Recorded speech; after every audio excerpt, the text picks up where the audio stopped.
thinking with my dick. My shit dumb. I'm just thinking with my dick. My shit dumb. I'm just thinking with my dick. On my mind, VIP going mad. Bands make a dance with a bag full of Zans. Got my Vans in advance, acting bad on them tabs.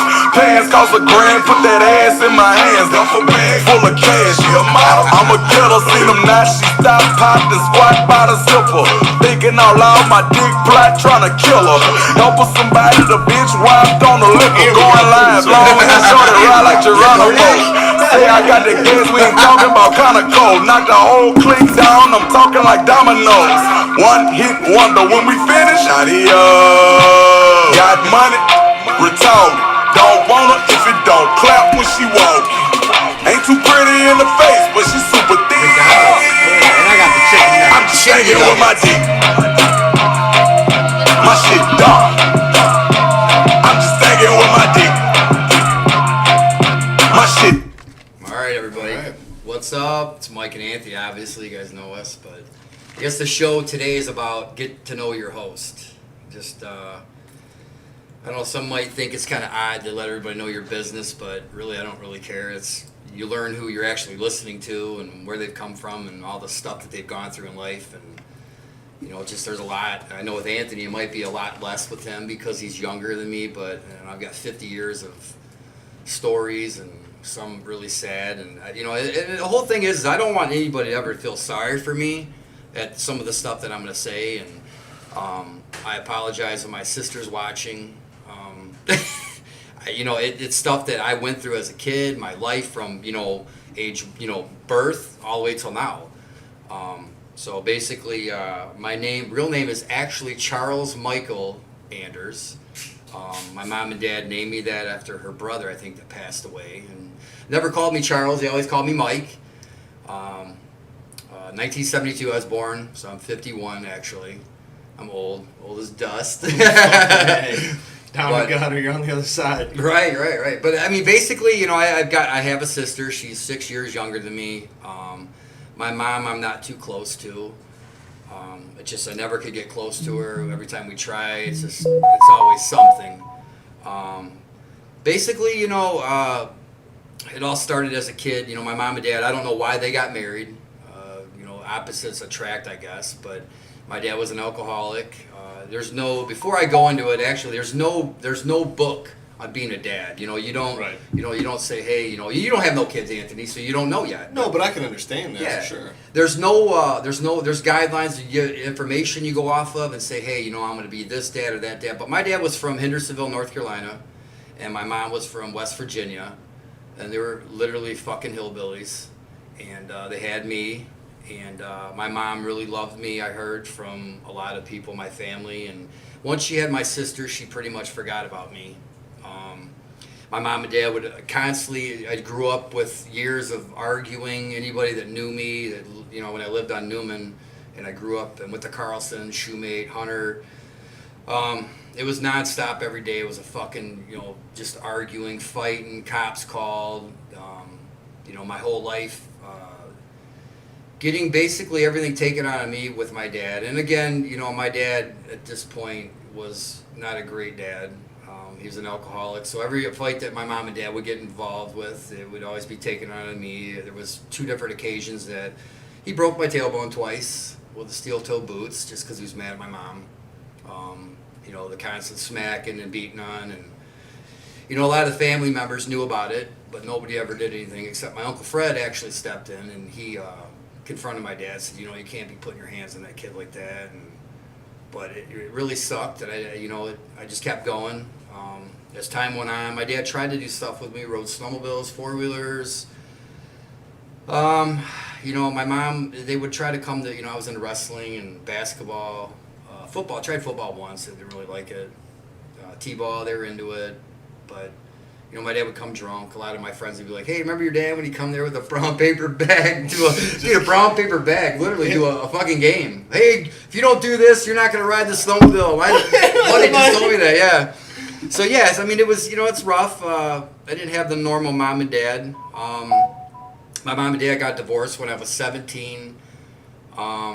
you know, my dad and I were kind of close with doing the snowmobile, and we'd always go up north and ride, but that got cut short because he was always getting fucked up, and my mom caught on and didn't want me going. But after my mom and dad got divorced at 18 years old, 17, it was my last year of high school, and I literally had to sleep in the garage on one of those aluminum fold-out, like a cot-looking, like a chair, like a whatever. Anyway, I slept on it. She kicked me out. And it, you know, she didn't want me. My dad wasn't really stable enough. He was living with his mother, and he was too worried about getting fucked up and doing whatever. But I got my shit together. I met Jeanette, my first wife, and that's how I met her. And then I snuck over her house, rode from Gibraltar Road to Wyandotte. Oh, that's a fucking all right 12 there. miles in the rain and snow. Fucking... And Jeanette and she would let me sneak over, and I'd sneak through her window, and I'd sleep in the back bedroom. Her mom finally caught me.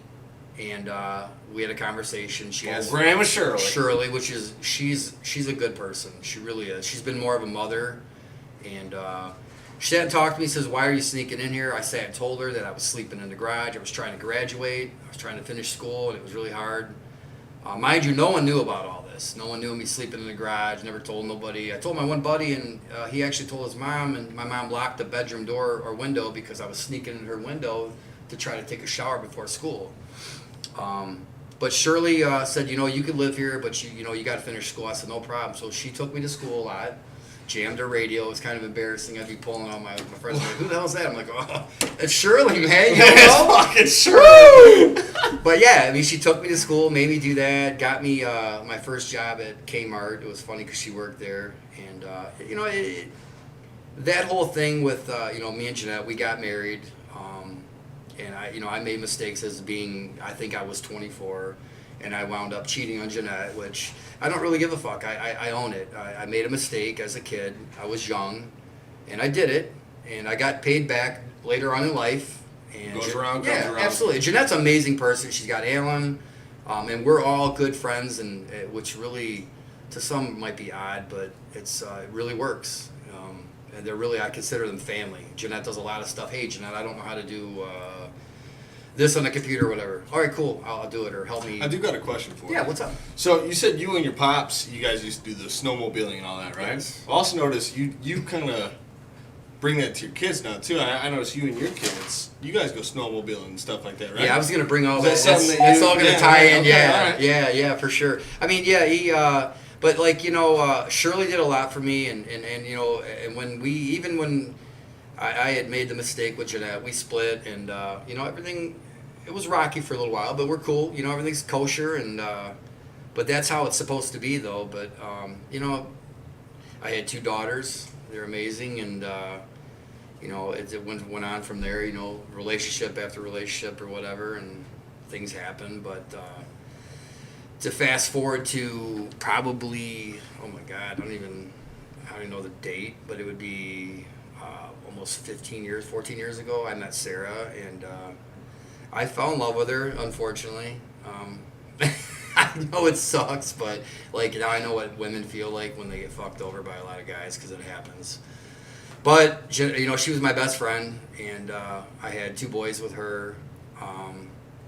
But I thought that I was a good dad with my daughters, but it was a little different with boys. I mean, I was excited. I'm like, now I got my boys, and I never really want them to feel like I felt when I was a kid, being scared of my dad, or try to hey, I can't say nothing because he's gonna fucking lose it or beat the fuck out of me, because it's just how I was. I don't know. He was never taught anything, but I bring that, as the question you asked, I bring that to my kids with the snowmobiles, the 4-wheelers. The good memories. Yeah, the good memories, and I miss my dad. My dad passed away last year. He was sick. I took care of him for 20 years. I mean, he just progressively got sick, and one morning we got rained out, and I had made a plate of breakfast, and I went into his room, and he was dead in his chair, and I'm like, man, dude, is this really happening? Like, seriously? And I just took the plate of food, mine and his, and threw it in the trash. I kind of like got numb. I was like, damn, I knew he was gonna die, but not. Right. Yeah. I mean, you can always kind of predict it, but when it actually happens, you can never be ready for it. Right. I mean, and as my dad got older and I was taking care of him, roles reversed, and we had talked about it, and of course we always had words, but I love my dad, and he made mistakes, and we, you know, I forgive him for being how he was.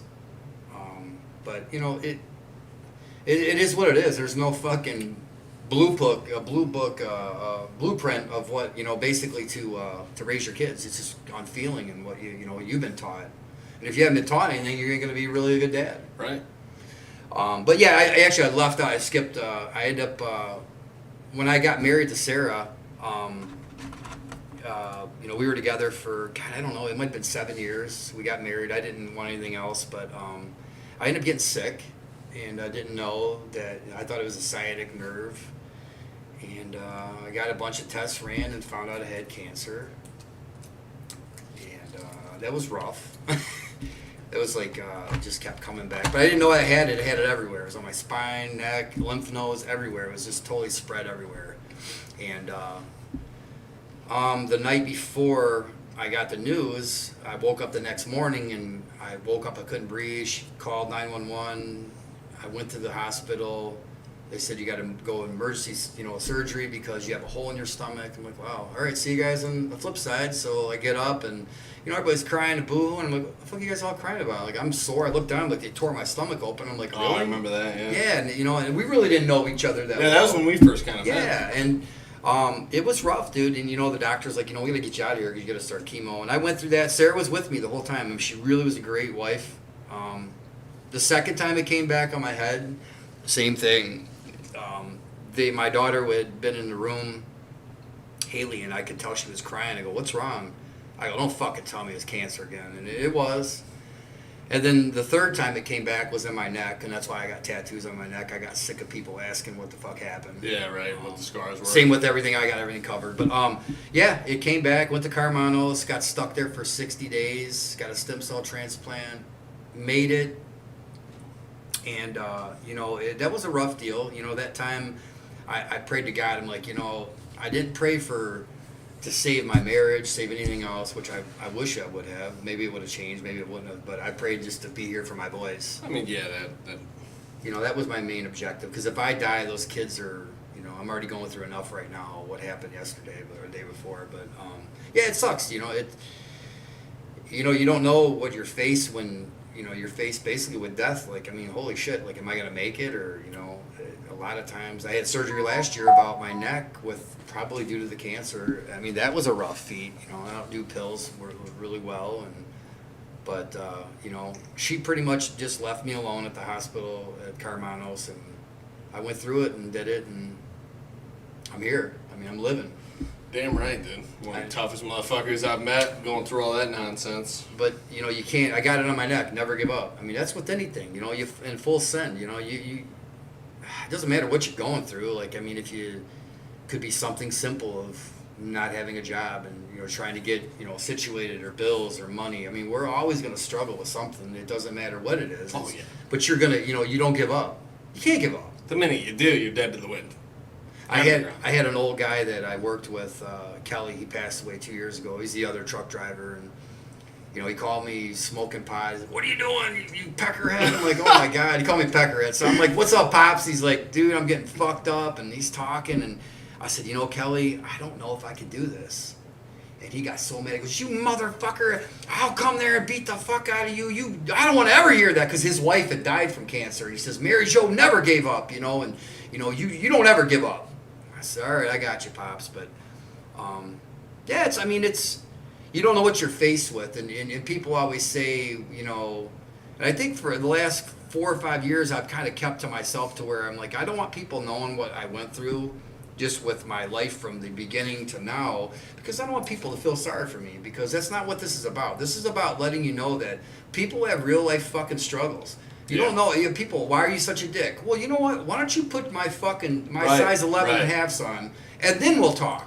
Yeah, walk in your shoes for a minute, right? Right, You know because my story may be different than yours or somebody else's, but absolutely. it's still a story. I mean, you're still going through it, and everybody needs somebody to talk to. But a lot of times I sit and I do this by myself because it works. During COVID, I sat there and, you know, I got divorced to a girl that, you know, I loved her. I mean, I loved her so bad, like I couldn't get over. It took me 4 years. But she's off in a fucking relationship during COVID. How does that fucking work? But it does. Some people move fast, So, I yeah. suppose. Yeah, I mean, it is what it is. And this whole thing is not to bash on nobody. I'm not bashing on anybody, because if that's the case, I would just do it. But this is coming up with facts, what actually goes on. You're just telling your story, man. Right. I mean, in life, dude, there's a story for everybody, and my story might be a whole fucking lot more messy than yours, because you are a lot younger than me, and and when you're 50, you're like, holy fuck, dude, like you're gonna have a lot more to talk about. Right. It's life. But my kids, you know, I got 2 daughters, I got 2 boys, Haley and Kayla, and I got Aiden and Jaden, and you know, that's probably the best. No, it is the best thing that's ever happened to me, being a dad, because I can actually make the adjustments and fine tune everything that I wasn't able to have, Right. and treat them a little differently. Which I make mistakes. I'm not fucking perfect, but you know, it's. No, I think you said it right there, though, too. It's something that I've gone through. Is, you know, I learned from my parents, and I took what both of them had. So my parents are separated, have been since I think I was like 1 or 2 years old. Okay. So I never had a solid household. I had one that was financially really good. I had one that was financially really bad. And it taught me something is, in my adult years, one thing I never wanted to do is not be able to provide for my household. Right. So I lived with my mom, and I remember when I was a kid, I had neighbors and other people I never met bring us groceries to put food on the table. Oh wow. And it sucked, but I mean, I didn't understand that at the time, right? And all I knew is that I was getting dinner that day. But what I did know is when I got to the, you know, my adult years, is that's something that I would never let happen. My mom was a great mom, absolutely great. But that's something I realized that, like, no matter what happens, I'm always going to be able to put food in my own fridge. I'll never have to call the neighbors. I'll never have to call a friend to bring groceries to my house. You know what I mean? And just like with your dad, when you're like, you kind of picked the good and you kept the good, but you Right. also saw the bad and you changed the bad, right? And I did the same thing. There's no blueprint to this shit, right? Right. And I'm not a father yet, but I saw what my mother struggled with. I saw what my father struggled with. And at least as a son, right, I could see what their problems were, and now I know what to kind of prepare myself for and understand of, okay, I need to make sure this is taken care of. Right. I need to look out for this, right? I need to make sure I do this, you know? And so, I mean, I'm learning some things about him. He's going to learn some things about me, and you guys are about to learn about both of us, right? Right. I mean, it's all a learning curve, and I mean, you know, like I said before, when we talked before this, What's up, Kayla? What's up, John? I mean, the thing is, like, well, you're going to learn what actually makes people tick, and I mean, I don't know. Sometimes you wouldn't, if we weren't doing this, you wouldn't know anything about me or you or. A lot of people know me and what I've gone through, but some people don't. They're, you know, why are you always? I got a short fuse. It just is what it is. But look how I was brought up. I could be somebody fucking absolutely completely different. I could be a fucking murderer. Yeah. You know, I mean, what I went through. I mean, you know what? I'm going to save some of the nasty details, but we know that. I mean, I got beat on as a kid. I tell you right now, my mom, she hit me with a belt, dude. The one time, I don't know what I did, but I didn't deserve it. She hit me with a belt flung around, and hit me in the penis with the belt buckle, and it looked like a grape. It's funny now. No, it is. It's funny. No, but at the time, I was a kid. No, You know, that's abuse. Oh Yeah, yeah, for but you sure. know what she told me? Don't move next time. Oh, Really? now you got a grape nut. Now I got a grape nut. I mean, you know, that right now that would be I'd be taken away. Dig the glass is fucking A. That's our thing. But I mean, it's Nobody's perfect. you You're know, right. I Nobody don't know. is. I mean, Now you get to see what the imperfections are. right. You know, but it's you know, it's a tough feat, and I struggle daily about taking care of my boys because there's no communication with their mother, and you know, what's really funny about this, and I'm just gonna, you know, I don't want to put her on blast, but you know, this is the full send. It And, is. I mean, you know, I'll be honest with you, and I'm not going to name any names, but obviously the mother of my kids, there's just no communication, and there's a reason for that because she is fogged by situations and stuff that she's got going on. But you know, my main objective is taking care of my boys. It's always been, and I've taken care of my girls. I still help them. They help me. We're a team. We're a unit together, and that's how it works. But you know, I battle, man. It's not very easy, and I don't have any words of advice. Just keep going. You know, I mean, what else are you gonna do? You know, I mean, at the end of the day, I mean, you know, you go to work and you take care of your kids, and you just hope that they choose the right paths. You know, I know that. I don't know. You go through trials and tribulations your whole life. I mean, you've had more than I have, but it's nonetheless. I mean, you're going to go through things and mold who you are today. You know, you wouldn't be the same Mike that's sitting right here, and I wouldn't be the same Anthony that's sitting right here if you didn't go through all the ringers. You know Everything what I mean? that you go through, there's, you know, I do believe in God, and the thing is, I think there's a I don't know, a blueprint of yourself. It's already Yeah. written. You know, I've learned from my experiences of life, and not to do what to do. I don't care what the fuck. I want to do what I want to do, and you know, even like getting cancer, like, you know, I was faced with death, like that really changed me. I remember I was walking out of Carmanos, and I was like, dude, I just want to be a different person. I don't want to be mean. I don't want to fucking snap and fight somebody over something absolutely retarded, stupid, dumb, Yeah. just something that's not even really meant to be. Like, just blow it off. But sometimes it's hard to do that. You know,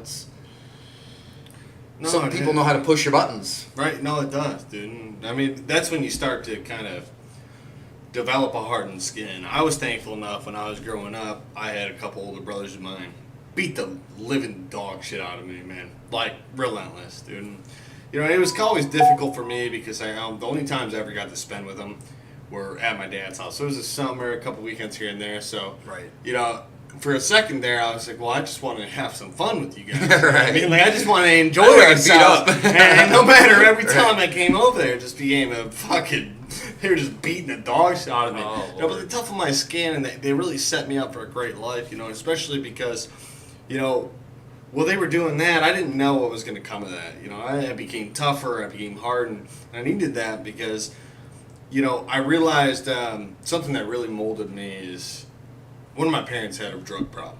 Okay. Bad, you know, and for a minute there, I always thought it was kind of my fault because I kind of removed myself from that parent for a while, kind of cut him off because that's kind of who I am. If you're toxic, if you're negative, if there's something you're doing that's just, it's not helping me in any way, shape, or form, and you're just dragging me down and causing me stress, I cut you off. Whether, you know what I mean, whether you're my family or my friend, doesn't matter to me. Right. And not only, it did hurt me, right? But I always felt like it hurt her more. And, you know, like, that was a tough time for me there. And if I wouldn't have been hardened by my brothers, right, and I wouldn't have had that tough skin, you know, I could have been broken. You know, that could have been rough. And she could have too. But I'll tell you this, you know, there came a time to where I was ready to make amends. And we sat down and we talked about it, right?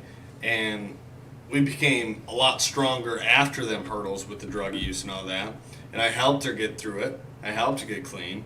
And she was able to do really well after that. Mm-hmm. So that's something a lot of people don't know about me too. Is I come from a family where I started out in a neighborhood to where you could leave your fucking goddamn door open, middle of the night, all night, didn't matter. Right. You didn't have to worry about shit, right? Mhm. You know. And I had a side of the family that was very well off, everything they needed, everything they had, and then I had another side that was struggling all the time. So it was weird for me because I saw kind of both points, right? I was always kind of jumping between the two.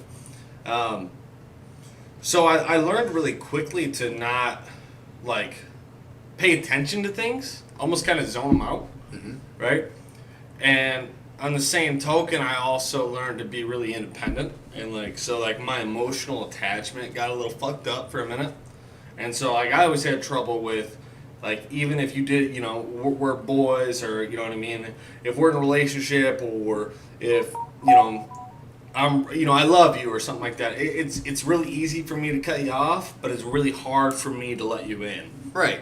You know, and I'm learning to deal with that, but it's because some of the things that It's a learning I've kind curve. of gone through and I've seen to where it's like I don't really want to get emotionally attached to somebody because I don't know how it's gonna end. And I'm scared of that, and it's because of those things. You know what I mean? Like it was really hard to cut that person off for 3 years. Right. I mean, you get traumatized Yeah. by all that stuff, you know, and it affects your whole life of everything. Oh, yeah. Everything. Every step you make, your relationships, your life, your kids, your job, your just daily life, Mm-hmm. it affects you. You don't think it does. Yeah, it's tough, man. I know that being, it's really a difficult thing to even talk about. Like, I mean, It is tough to get it out well, of I mean, the thing is I feel like a lot of times people, even like me, they look at me, they don't know me, and they look at the tattoos, they look at the piercings, and they say I always look pissed off or mean. Well, that's just my natural fucking look. Sorry. Ain't your defense, dude? Like, look at you and look at me, right? There's two different people here, right? I mean, But you got demons, but so do I. But we look completely different. but we're the same. In a sense, We're the same. we've already went through the ringer. We got our own fucking demons, That's and it's like it's super fucking hard for me to air that shit out. But we're full sending it here. even like to not like now the last 4 years of my life being divorced. I mean, I've dated 2 chicks. I won't name their names, but they're both.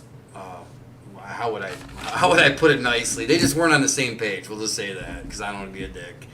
A lot of these girls that they just want to fuck everybody, and oh hey, I'm not fucking him. Or I'll run through his friends and oh my god, why are they mad at me? Oh, I don't know. You're fucking 15 of the dudes. What do you think's gonna take place?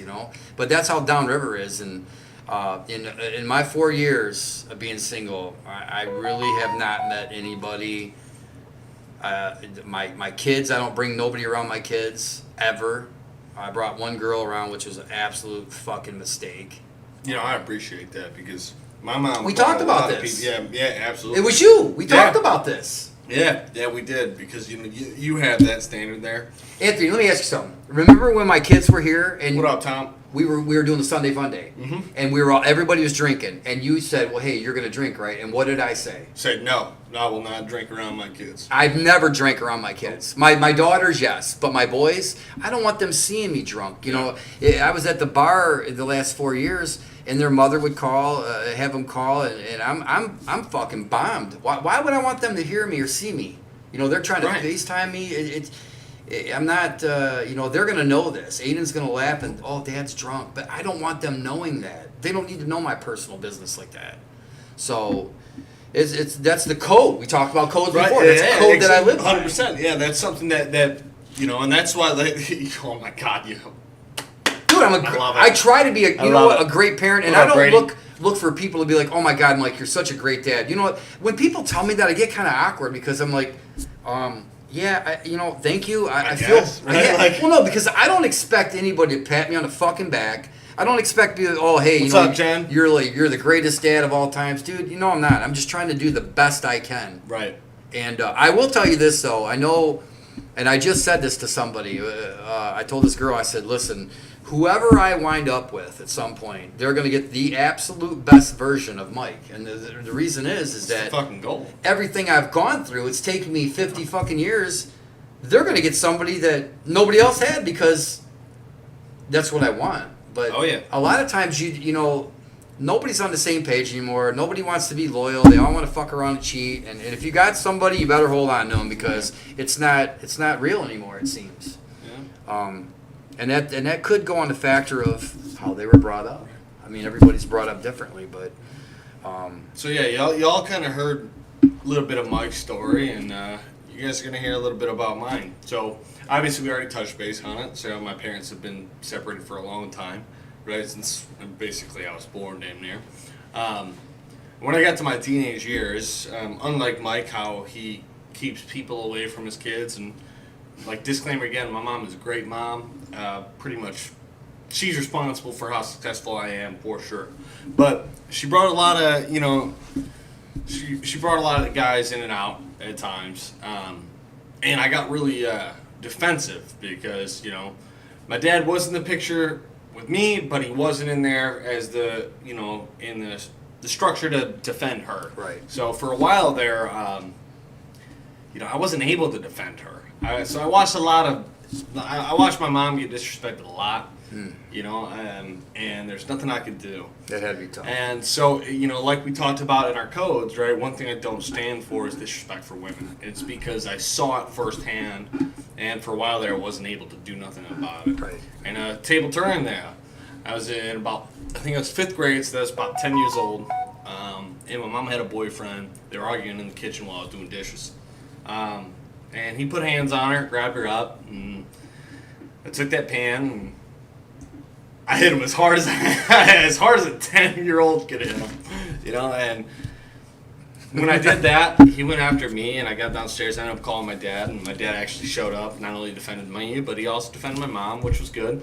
But after that, I realized that, you know, I had to become the man of my household, Right. and I had to become the man of that's going to protect my mother. And you know, that was a really good changing point to me, because I realized that, you know, some things aren't a joke, you know, and I had to grow up a little quicker, and I was kind of bouncing around. So I moved, I think within 2 years, I moved like 4 or 5 different school districts or something like that. I think I went to Summit, I went to Taylor Parks, then went back to Flat Rock.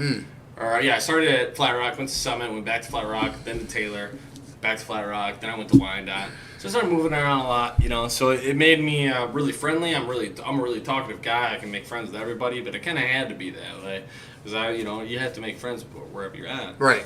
But you know, other than that, my papa was always the biggest influence in my life. You know, that's my mom's dad.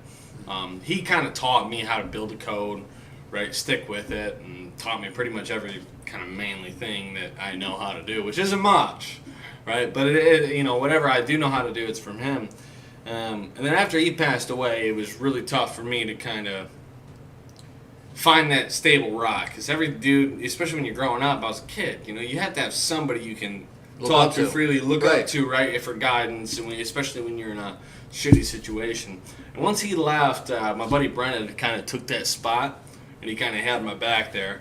So it made me really friend-oriented instead of like family-oriented. Right. If that makes sense. So Yeah. like, I'm not as much of a family guy as I am a friend guy. So, you know, that's just a little bit about me. I don't have as much as Mike. Obviously, I'm a little younger. I still got a lot more life to live. But I've still gone through some experiences. I've still Are taken you some saying hits. I'm dying soon or what? You're on the wrong side of 50, I'll tell you that. Woo! You're down slow for sure, but Oh my I'm just God. saying, you know, I still have gone through trials and tribulations. I've still gone through experiences. I've still learned some things. So let me ask you something. What's up? So we don't know the future, obviously, but Mm-hmm. so everything like with your mom and how things were, you know, Yeah. how I told you, like I don't bring nobody around my kids. Mhm. I don't drink around my kids. Yep. And people snicker about it, but you can right there. But basically, what would that do to you if you had a child, a son or daughter? It doesn't matter who or what. But what would that cause you to do? Obviously, I know So- the answer, but I Yeah, want them to right. hear it. So it's the same thing as when I didn't have food in the house and I saw my neighbors bringing in groceries. It's the same thing with the dudes in the house, right? Right. So when I do have my kid, It's a bad look. If me and my lady do separate, I will not have somebody around my kids unless it's But somebody that's tell already- them why, as you've witnessed As it, somebody doing tell that, them what why. it does to your kid is it gives them a false sense of hope. It gives them a false sense of like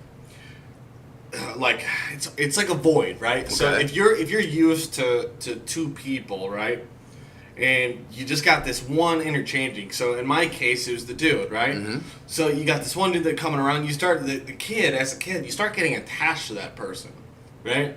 And you know then they leave, and so you get sad again. And what happens is all of a sudden the roller coaster. right? And all of a sudden, now not only do I trust nobody, but I also like so in your case or in my case, right, my mom, right? I started looking at my mom a certain type of way. It's like, well, this is just another one coming in, right? And it's like, so I never built a relationship with nobody, and it also made me kind of shut off. And that's as a kid standpoint, you know, like that means a lot because I ended up being a guy that stuck around for a while. I never gave him a chance. Took me a long time to because of the ones before. You know, and I don't think that I'll ever have like if me and the lady break up, like, and we had a kid together or something. I would never bring another person around unless You it's knew for sure. Yes, unless it's a for sure damn thing. Well, we're not gonna this be for around. sure, but you kind of get Right, the idea. like we're going down that road. You've already done your due diligence, Right, and right, she's right. there to stay. At least that's the intention. Because if you don't, all you're gonna do is fuck with the kid's head and fuck with the kids. I think a lot of times, a lot of the girls and the guys, what they do is they try to get somebody to fill in for the Right. daddy or the mommy, which Right. I don't need no fucking help. I can do what Right. I need to do, but what I want is a partner. What Yeah, I want exactly. somebody to, because I'll be honest with you, I don't say it to, I say it to my close friends, and a lot of people don't hear it. And I hope that a lot of my people that don't really know me listen to this. Like, dude, I really would love to have somebody, but it isn't in the cards. People are fucking liars. They want to fucking lie and fuck everybody. And no, I'm not a player. I don't pick fucking girls up at the bar and go fuck them. I mean, have I? I don't know. Maybe. Who gives a fuck? But I'm single. I had somebody text me on the Snapchat, said, well, how do you ever plan on getting a real relationship? Well, listen here. Who gives a fuck? I mean, I'm single right now. I can do what the fuck I want to do. If I want to have a carload of girls dancing, shaking their asses on video, and I posted my TikTok, she's like, I can't believe you did that. Why? I'm not doing anything wrong. I'm single. Exactly. My kids weren't there. I shouldn't have been driving. I was drinking. Okay, big fucking deal. That's one. But, I mean, I was single. I wasn't fucking them on camera. I mean, that could happen, but I mean, no, but like I was having fun. I'm being dude. Listen, man, we could be gone tomorrow. We could be gone tomorrow. This podcast, at least my kids can look back and they have something to listen to, my voice to remember me. I don't have very few things with my dad because, he's really a mean guy, dude. Even as he got older, don't fucking videotape me and you and your. I can't even say it, just dumb shit. He said some hillbilly remarks, we'll just say. Yeah, but, there you go. You guys can figure out what that means. Exactly. But anybody that knew my dad would know exactly how he was. Very rough. But that's where I've evolved. That's why I'm the way I am. And that's the whole thing when I said in the beginning, like, you're going to, get to know your host. I mean, yeah, some of you guys might listen and be like, hey, we don't really care. But yeah, you do, because if you listen to us, you might be like, hey, why is he this way? Why is he that way? Or why is Anthony this? Or yeah, and another thing too is I hope that when you guys are seeing us air out our laundry here and kind of just pouring it out there, I think that's a really good thing. 'Cause, dude, I just got a lot of weight off my chest just kind of talking about it. And you some feel shit, good right? about Yeah, it. I feel good about it because, I'll own my shit, man. Right? Just like my family own theirs. Like, it feels really good to just kind of be able to air some of this shit out.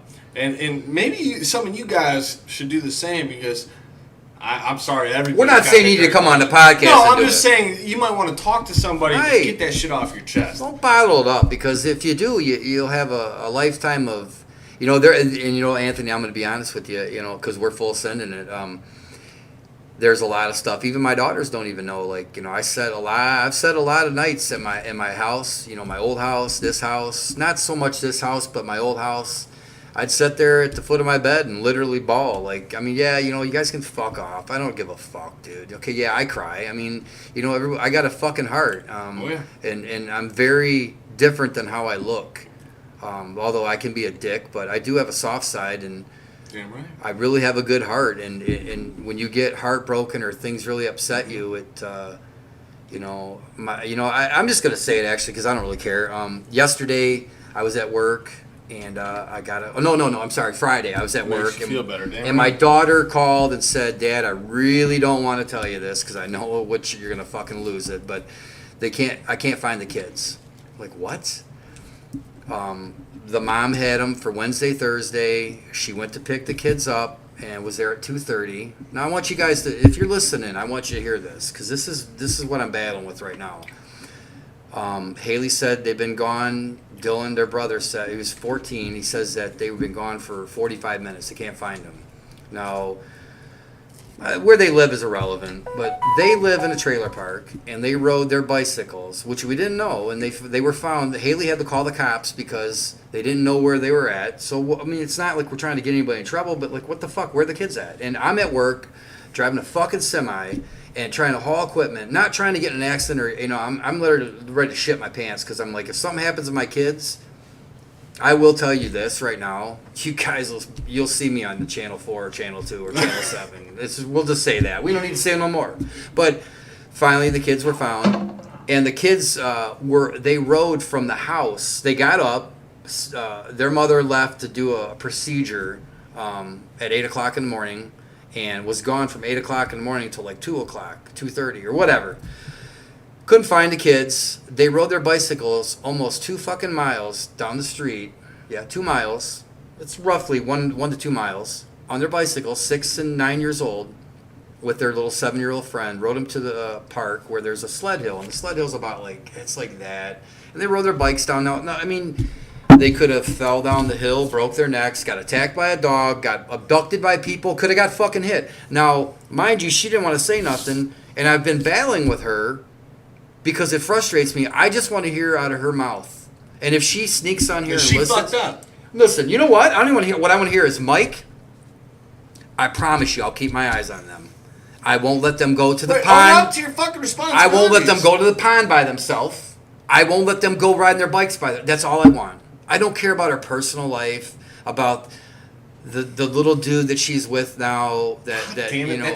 that's all everybody wants. Right. Just own up to your shit. You know what? Own up, when you fuck up, own up to it. God is my witness. That's all I want. I don't want to How worry. hard is that to fucking do? I don't want to worry about my kids because I know I'll lose it if something happens to those boys. Because listen, I'm gonna tell you guys, I fought for those little boys. Now my daughters, I fought for them, but they know that I need to be here for their brothers. They have nobody, you know. And I'm not putting their mom down. She doesn't have a fucking job. She probably will never have a job.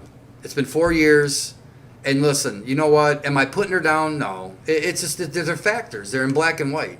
I could say a lot more, but I won't. And that would be putting her down. But what I'm doing is stating the facts. My objective is to take care of my boys. And that's it. Nothing else matters. Not me going to the fucking bar and getting fucked up or hanging out doing this. It's all done. Going to work and take care of my boys. And having a relationship with my friends and family, obviously, and my daughters. But, yeah, you know, it's something I deal with. And I'm the bad guy. But when you deal with people that are, how can I say it without putting her on, if you Irresponsible. well, if you deal with people that are kind of like their judgment is fogged for reasons, yeah, they're not gonna. You can't reason with a fucking dumbass because they're not gonna realize they're wrong because their mind is not their own. We'll just say that. And that's the end of that fucking deal. But life is hard, you know. I You mean, got me a little fired up. yeah, well, dude, you know what? You know what?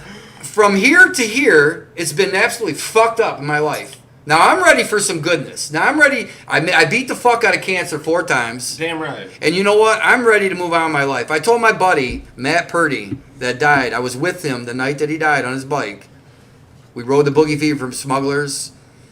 Story got mixed up just like that. We got split up on 94 and 75. He went down 94. I went 75. He got hit by somebody. We were going fucking fast. Whatever. Okay? I love that kid. When I met him 3 years ago, he was not my best friend because he was just such a real close friend. And I know I wasn't his best friend. He had a lot of friends. He was loved by everybody. And he was a great kid, man. He was 36, I think, 35. A lot younger than me. But him and I clicked. We would always leave and go to the bars by ourselves. And, you know, after he passed, a big part of me died. Like, I was like, man, like, I was making all the funny TikToks, and I lost that mojo when he died. But, you know, that was something I went through, and, you know, I used to tell him, all this facade that we're doing going out is going to be over at some point. You know, you're going to meet somebody, I'm going to meet somebody, and that's all I want. You know, I want my other person, dude, that's going to be there for me, not going to... You're rock, man. Not going to leave me in the fucking hospital when I need you. Right. You know what I mean? Yeah. It is what it is. That's what killed me, man. Like, you need that rock, dude. Well, yeah, dude. Everybody needs. You know, you could have your family and friends, but if you have the other right he was. other half of you know, married, you don't have to be fucking married. Okay, you could be with somebody and be just as loyal and faithful and just as dedicated. You know, and the things that I want to point out real quick because I'm on a rant. You know, things that I made mistakes on, like, you know, being in marriages and relationships, like, you have to keep it exciting. The further you are into it, years down the road, if it's 5 years, 4 years, okay, the first time you met her, you bought her flowers when you came to her house. I'm not saying you, but I'm saying anybody. Right, no. You bought her fucking flowers. You took her on a fucking date. Whatever happened to that? Because when you get together, you get laxed. And You're right. Stay and you lose enticing. it. Stay enticing. And you lose it. And then that's where people lose their interest, and then they want to go fucking around with somebody else that Exactly. gives them attention, because that's what happens. If We're you all put that human. Spark, somebody else is going to give it to you. So that's why I say that I am the best version of Mike. I've changed so much to where I That's the goddamn yeah, goal. no, really, and That's I the own goddamn my goal. stuff, dude. That's the And, goddamn goal. and Yes. that's it. I mean, you have to change. You have to own your stuff, and I own everything I've ever done. But the best version of Mike and Anthony, you may not get to that point right now because you are I got younger. a lot of learning to do. You have a lot of learning, and I never understood that when I was younger. I'm like, fuck these old guys, dude. Whatever. That's where I bro. think I'm ahead of the game here. Is I understand that like I don't know shit at this point in my life. But you do. But you learn Right. everything you But talk about. I'm You different. learn. I'm open. I'm open to learning. I pay Mm. attention. I learn from my mistakes, but I'm also I feel like I'm also ahead a little bit than some of the older folks. One thing I never understand is like you got your highs and you got your lows. Everybody will own up to their highs, Right. Right? Everybody will bask in the glory of what they did right, what they did. It had amazing times, that and the third. But I feel like nobody owns up to their bads, their lows. You know, I'm the same man that'll say, "Oh yeah, I did a good job," but I'm the same man where I fucked up. right. And you know what? When you're down and out, you need somebody. And the thing about it is my phone's If you always. can make her laugh and giggle, you can make her cheeks clap and jiggle. Who said that? I want to say. Who said that? You don't want to know who said that. You don't want to know who said that. No? I can't read it. That's Eric, dude. Oh, Eric.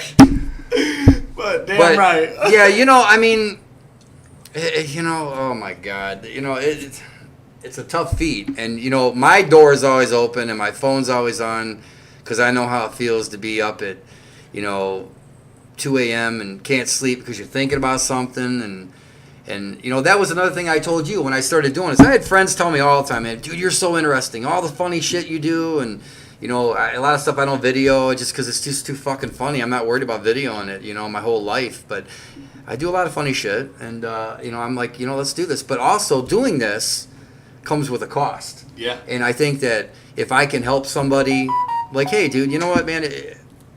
Whatever you're going through, man, you can get through it. You just can't give up. Yeah. It doesn't matter what it is, and you Don't just keep it in, dude. Neither. no, talk to somebody You because know it does how help. good this shit feels to just air some shit out. Like I'm not even gonna lie. Like, this shit feels Right. good to just talk about some bullshit that I can't. Because I'm that type of guy. Like I'm the type of. And dude you were that goes- excited about when I talked, and we were Absolutely. talking, and you were like, I don't really have a whole lot. You do. Yeah, I do. You but do. it's You just don't know it I yet. wasn't able to talk about it. You know Right. what I mean? And that's something that I'm really bad at. Is I'm the type of dude that'll take a bad situation. I'll go through grief. I'll go through a bad situation, but I'll put it back deep down. And just so Don't you guys, talk about it. just so you guys know, is that we never rehearse anything. We never talk about like, hey, well, we're gonna Thanks. we're gonna talk about this topic, and that's what we're going on. And there's never. This is raw, and Oh, that's yeah. what we wanted to do from the beginning. Like, Oh yeah. no staging, no editing. It's, I mean, whatever. It's us, you man. get what you get. If Yeah, we it's stutter, us, we dude. stop for a fucking minute. It is what it is. I mean, Yeah. this is the realest podcast that I would ever, and I know that there is a full send. Okay, let me clear that up. We're the full send, Micah 069. Damn right. There's a difference. As you can see from the cup. As you can see from the cup. It's different. So yeah, I mean, oh Lord, my sister's calling in. Yeah, other than that, dude, I really think, man, that everybody has some sort of story. Everybody has their demons. Heather, if you're watching, you and I are cool. My sister and I. No, listen, no, really. Me and my sister, I think in the last, we'd always be on and off. It doesn't matter whose fault. It's irrelevant. But her husband, Rob, and her, we all started riding snowmobiles together. They got into it. They're full feet into it. And we went on a couple trips, not last year, year before. I got surgery last year. Hopefully this year I'm good to go, because we're going to full send that. But, yeah, I mean, we really got a good relationship going on together. This has nothing to do with her, and I wasn't bad-mouthing mom and dad. It's just this has been weighing on me, and this is what has to be. I mean, there's a big 6-year difference, and, she may not have seen, in fact, I know she didn't go through all the shit that I went through. And it's not, I'm not poking on people and pointing blame, but it's the facts. I mean, I know what was done, and I was there. I mean, but me and my sister have a great relationship. I think we're good. The snowmobiling, I love it, and we're fun. I mean, it's awesome. I couldn't ask for any more. I think the point of this podcast is just like, we just want you guys to know that we both have personas. We both have a certain way we act. We carry ourselves a certain way, and we both felt like it's important that those who watch the podcast know why we are who we are. Well, they get the wrong idea too. They're like, "Oh, you guys are funny. You're gonna have like, like the hot dog thing or anything funny," but you don't get that real guy. Like, oh my god, like you don't really know. And Right. I could have made this mushy. I could have played sad songs and be like, "Oh my god, I got beat on. I got this." Listen, No, you know what? fuck that. I'm just telling you what the fuck happened. It is what it is. And But now you guys know a little bit about what it right? was. I mean, and you guys can level us a little bit more. There might be a little bit more like kind of connection between us and the viewers now. Now you can kind of know who you're talking. You're listening to. it's personal. Now you're like, Right. hey, I actually kind of know a little bit. You don't have to like it. You don't even have to agree with it. But Right. at least it's out there, and we're here, and it is what it is. I mean, it's us. I mean, and I don't really know that. I don't watch any podcasts. I don't give a fuck about anybody but myself, obviously. I'll tell you, this is the first one that I've ever seen that is completely raw, uncut, Yeah. and genuine. And we try to keep it interesting with different topics, and I get ideas every day. I'm crazy. I'm sitting in my truck. I'm like, man, what are we gonna do? What am I gonna say or what? There's all kinds. There's endless. So we could do this daily, but we only do it on Sundays right now, and we might throw a Thursday in here and there. So mark your goddamn calendars. Sundays at 6. Tune in. Tell your friends, your families, everybody. Anybody that wants to be on, you just get a hold of me. I've got a list, a few people that. And we need some females that are willing to catch hot dogs in their mouths in the basement. Okay, so listen, I'm just gonna put it out there. Fuck it. I had some girls, but I haven't got no emails or messages back. But I have an idea for it's called the hot dog challenge. Okay, so what the hot dog challenge is basically we could be 2, 3, 4. I'd like to have 3 girls. They'll be on their knees. This is funny. It's a game. They're gonna be on their knees with their hands tied behind their back. Now you'll have, if there's 3 girls, there'll be 3 guys. The 3 guys we'll have like maybe, we don't want to kill them, so we'll probably do like a 10-step thing. And We don't want to not like the fucking chuck a cornhole, hot dog. 25 feet long, but Right. okay, so we'll go at the good distance and we're going to take the hot dogs and we're going to toss them, and whoever catches the most is the winner. We haven't figured out a prize yet, but we'll figure something out. And then the bonus would be a kielbasa. We're going to cut it in half, and you got to catch the kielbasa. Now, that will be the real challenge. And, yeah, it's kind of sexually comical, but that's the whole it's point. the We love point it. because it's funny. Right. It's fucking funny. If you don't get it, oh well. So if you're a female watching that is Right. willing to sit on your knees with your hands behind your back, Right. tied up, and willing to catch hot dogs in your mouth, let us know. It's and we'll like have you on. it's like the girl they talked about that was loose, that you throw a hot dog down a hallway. a hot dog down the That's where I got the idea. I'm like, whoa. Right. I think it's funny. I mean, I don't know. I guess I'm twisted.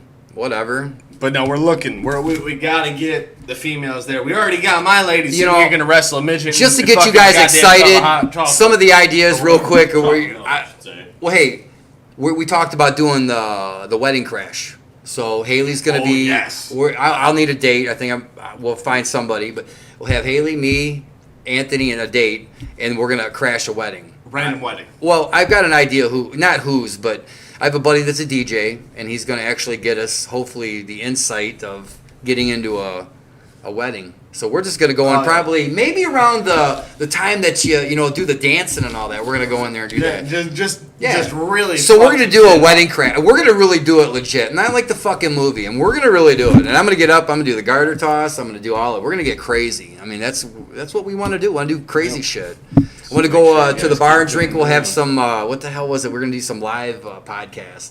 Oh yeah, definitely. We're gonna have the GoPros and everything. We're gonna make sure that we got shit that we're gonna be mic'd up while we're in there too. I want to make sure we got. Oh, it's gonna be fun. Yeah, I mean, you keep everybody laughing. And if all this is somebody tuning in and laughing, then really, I mean, we Yep. made you laugh. That's the goal. I mean, laughter is the best medicine that anybody could ever have. You Fucking you A. get down and out about something. It doesn't matter what the fuck it is. You laugh and he. There you go. You forget it. I mean, Right on. Wow. like the fucking glasses. I mean, Man, right. No, this is. Oh, by the way, this right here. Right. This is our thing here. We're wearing these every goddamn time. I love Right. this, I by mean, the way. dude. So, I mean, you got anything else? You ready You to know, sign off? yeah, I don't. I don't really have anything else. Well, right fucking now. full send it, guys.